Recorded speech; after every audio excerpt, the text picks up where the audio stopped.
Sekarang saya sedang berada di Fakultas Sosial Politik UNER. Ini tema yang dibahas ini menarik karena temanya tentang demokrasi dan meritokrasi. Jadi kan boleh jelasin kenapa UNER milih tema ini sekarang? Siapa Pak? Jadi kami milih meritokrasi dan demokrasi jadi pembahasan karena kami lihat meritokrasi itu belum dijalankan di Indonesia, dan kami melihat proses demokrasi yang ada masih sebatas prosedural, masih sebatas menjalankan prosedural pemilu aja, tapi kurang menuju pada substansinya. Yang dimana substansi yang diharapkan seperti yang dikatakan Pak Anies harus utamaan meritokrasi, memilih pemimpin berdasarkan kemampuannya, berdasarkan rekam jejaknya, berdasarkan prestasi yang sudah dilakukan pada masyarakat. Saya yakin Bapak itu dibutuhkan. Dia nggak rela kameranya geser.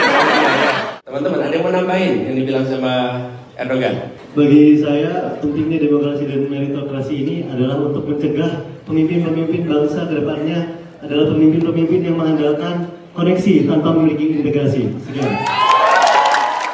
Masih ini penting Pak, karena di sini kita kan semua pintar. Tapi kalau mau jadi status, kan kita nggak tahu dokternya di mana. Kan itu ditunjuk, itu anaknya ketua partai, anaknya ini.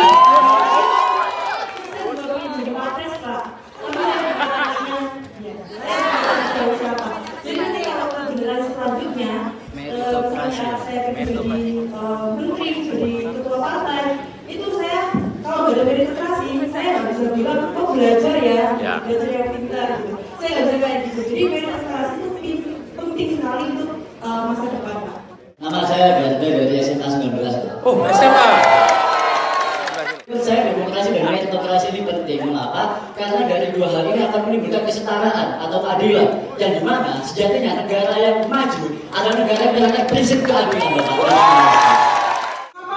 Itu sangat penting dan diambil topik oleh Bima karena banyak orang yang tidak berpendidikan bahkan masih menempuh itu jadi tarik. Di sini ada orang pinter nih. Kenapa kamu ngambil yang lain gitu aja?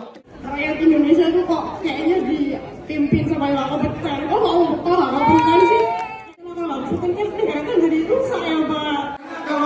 Kalau meritokrasi diterapkan Pak, maka nggak ada yang namanya nepotisme, nggak ada paman nolong ponakannya, nggak ada. Jadi semua harus clear, semua harus benar-benar bersih. Jadi tema ini adalah tema yang mendasar, tema yang penting buat Indonesia ke depan. Mudah-mudahan spirit dari UNER ini akan menyebar ke seluruh Indonesia. Ya, tepuk tangan buat semuanya. Yuk.